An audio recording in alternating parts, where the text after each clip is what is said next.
oh my God, I wanted to become a person who wrote songs, and I wanted to be someone whose life was in music. I'm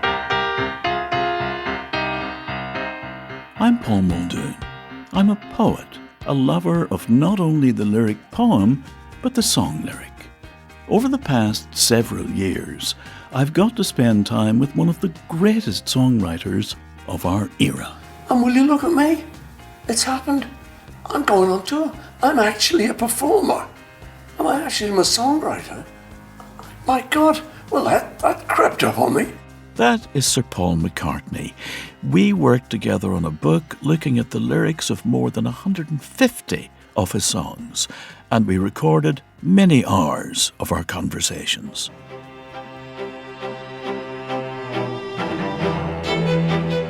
This is McCartney, A Life in Lyrics, a masterclass, a memoir, and an improvised journey with one of the most iconic figures in popular music.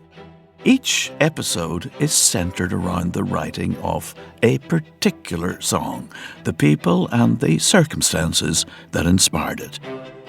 In this episode, Eleanor Rigby.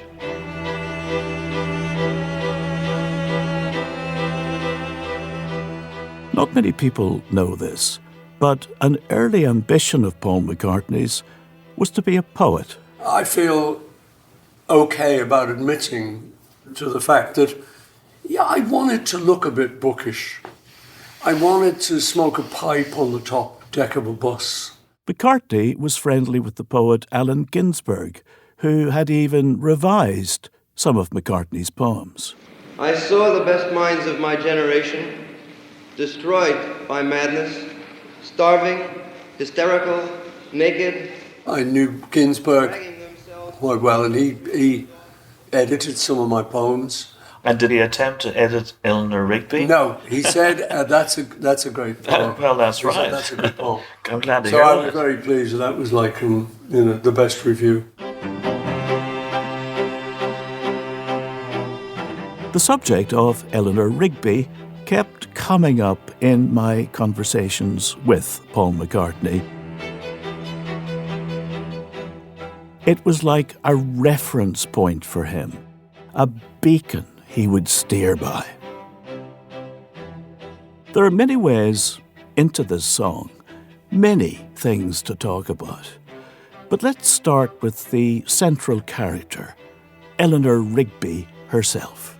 I wanted a character who summed up all the little old ladies that I'd known. And looking back on it, I knew quite a few. Paul McCartney's dad had brought Paul and his brother up to be rather gallant. He taught them to stand up for old ladies on buses. And he was the type who would doff his hat. Good morning. So I'd been kind of encouraged to, if I ever saw an old lady struggling with shopping, I would be the gallant young man. Can I carry that for you? Oh, that'd be lovely. Thank you very much. Chat, chat, chat. Go to their house, drop it off. Would you like a cup of tea? Paul was an active Boy Scout, and one of his favourite activities was Bob-a-Job Week, a common Boy Scout activity throughout England at the time. In Maidenhead, Buckinghamshire, a group of enterprising cubs turn up at the town hall for their Bob-a-Job task, where kids would knock on doors and offer their services for a shilling. I was so glad I had to do all of this, like knocking on doors. Mm-hmm. Yes? Excuse me, it's Bob-a-Job Week. Have you any jobs that you would like me to do? And most of them would be puzzled as to what I'd like to. But what I said, well, have you got a shed out of the back? And maybe it needs tidying. Oh, yes, that's a good idea. Or if you've got the garden needs digging, I was like, oh, yes, yeah, to give them the ideas. So I would. And in this way, I kind of got to meet a lot of older people. And I really loved it. I mean, once I got 10 bob. And I think they kind of liked me. These relationships with elderly women are the original inspiration for Eleanor Rigby. So I imagined this lady, and I gave her a scenario, and she's picking up the rice in the church.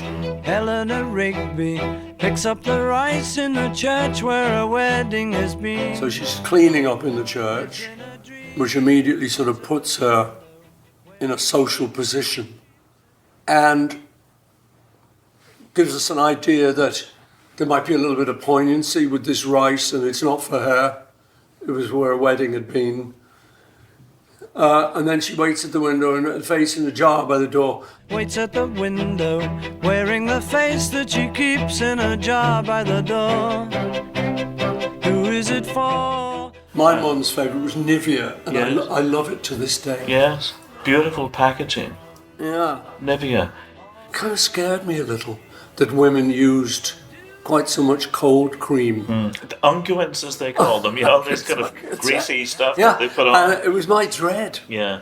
when I got older and got married that I would marry someone who would say, "Oh, I love," and would put one of these big shower caps on, Yes. and under curlers, and have masses of things, and so that played on my mind quite a bit. Yes. So she was wearing the face she keeps in a jar by the door. The name Eleanor had come partly from the actress Eleanor Braun, a star at the time, who had briefly dated John Lennon and starred in the Beatles' 1965 movie Help. I am not what I seem. Hey, my skin's soaked right through to the skin.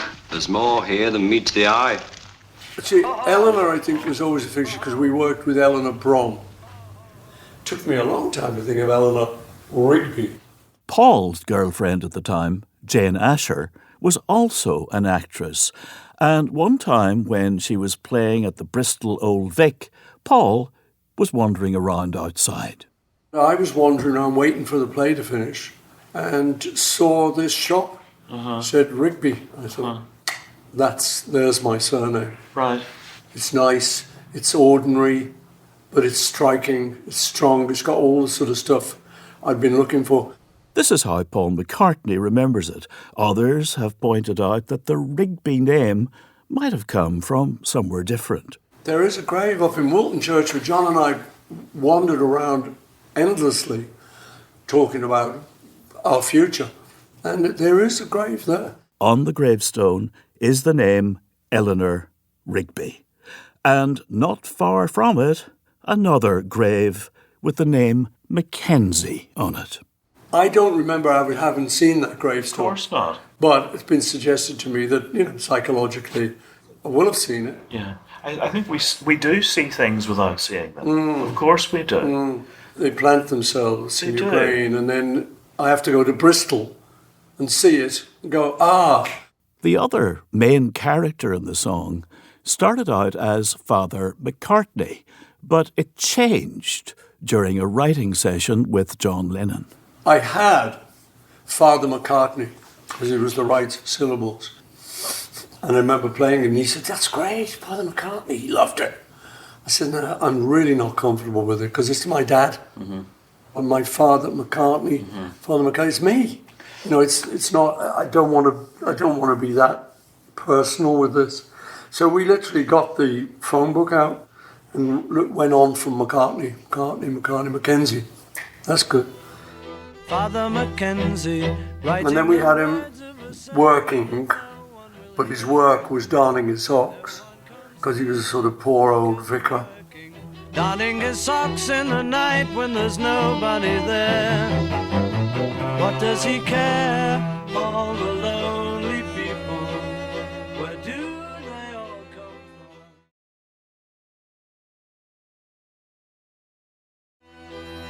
All the lonely people, where do they all belong? Father McCartney didn't make it into the lyrics of Eleanor Rigby, but he did play an important role in Paul's musical upbringing.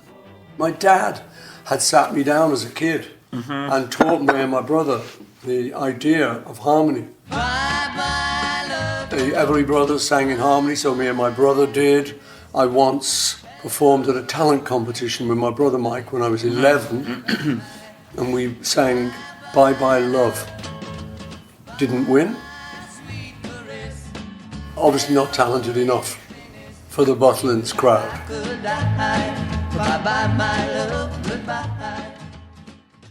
My dad was self-taught, had learned, listened to things and could play them. You know, I said, Dad, teach me piano like you play it. He said, no, son. He said, I can't play. I said, you can't? I can hear you. He said, no, I can't play properly. You've got to go and learn. So Paul McCartney went out to learn from a proper piano teacher. But he didn't find that kind of music lesson to be so stimulating. It just killed me. I couldn't do it. When you go da da da da da da da da da, and you'd go da da da da da da, you go, I've heard better stuff than this on the radio. This is not great, but okay. I'm sure we have to start here. And then she said, homework. Go home and learn what a crotchet and a quaver and thing is, and come back. So it was like, I've got homework from school. I don't need your homework. When Paul McCartney was 21 and the Beatles already gaining national popularity, he gave the piano lessons another go. And this was Royal Guildhall School of Music guy. And he tried, but by then I'd written Eleanor Rigby. But he had to take me back to the five-finger exercise. I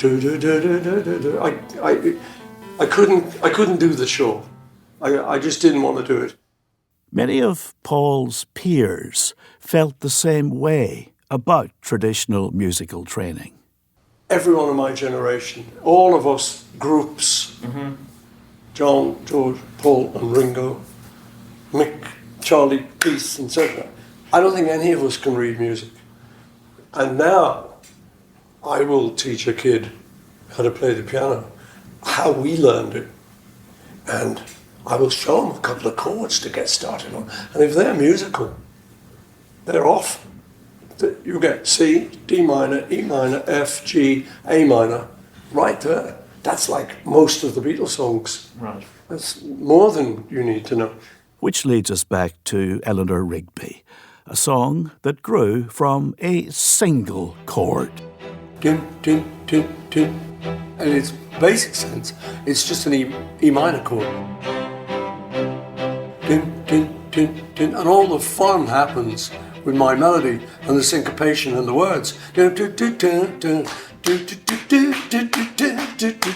It's all against the 4, 3, 4. Face that she keeps in a jar by the door.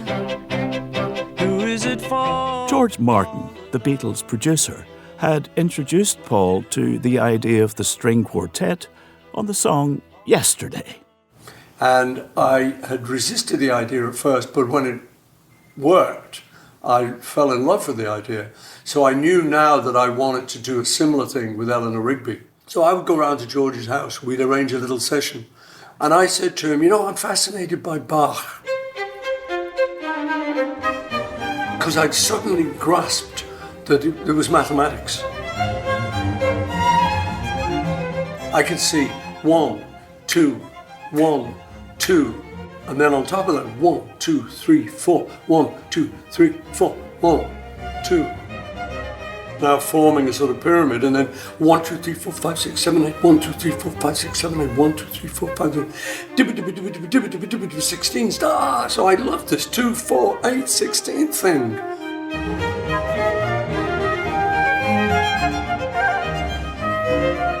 And I brought this idea and talked to George about this.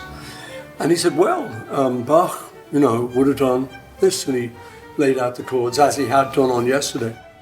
George, talking about this later, would say that he then became inspired by Bernard Herrmann, who had written the Psycho music. Right. Which was very dramatic. And he wanted to bring some of that into the arrangement. Alfred Hitchcock's 1960s classic about the sinister Bates Motel had been a huge box office success. Dirty night. You have a vacancy? Oh, we have 12 vacancies. 12 cabins, 12 vacancies. In the movie, Anthony Perkins' character melds with his dead mother and takes revenge on his desires. Mother, she's just a stranger. She's hungry and it's raining out. Together, they kill Janet Leigh, in that famous shower scene. And it's Bernard Herrmann's stabbing violins that make that scene so iconic.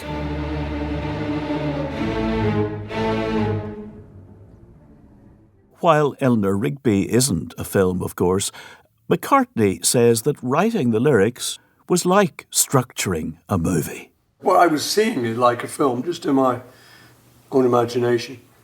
I've got two protagonists that are lonely. She and then him. He's not sort of, you don't feel so sorry for him, but he's lonely.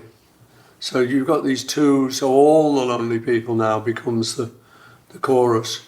Where do they belong? Where do they come from? And in the third verse, the characters are brought together. Died in the church. So we brought her back to her rice cleaning duties. And so one day she keels over in the church and was buried along with her name. So yeah, she dies and then he comes back. He's the one who buries her and he's wiping his hands as he walks from the grave. No one was saved. And that's your sort of wrap up to the story. And of course, there's some kind of strange connection between the elderly woman and, of course, in Psycho, it turns out to be a woman who's kind of mummified in some ways, and the son, the kind of crazy son. It's true, there is a sort of link there. There's a strange kind and maybe of George thought that link as well. Yes, possibly. He's thinking just purely musically, you know.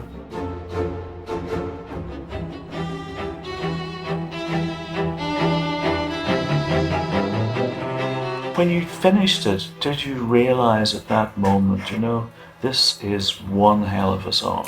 This is a humdinger of a song. I thought this is a cracker. Yeah, you do. Yeah. You do. When you've got something that Linda's dad used to say, his left ball twitched. You know, when he... There's a physical response. Yeah. Look at all the lonely people. Eleanor Rigby died in the church and was buried along with her name. Nobody came, Father Mackenzie, wiping the dirt from his hands as he walks from the grave. No one was saved, all the lonely people. Where do they all come from? All the lonely people. Where do they all belong? Eleanor Rigby from the Beatles' 1966 album Revolver. In the next episode,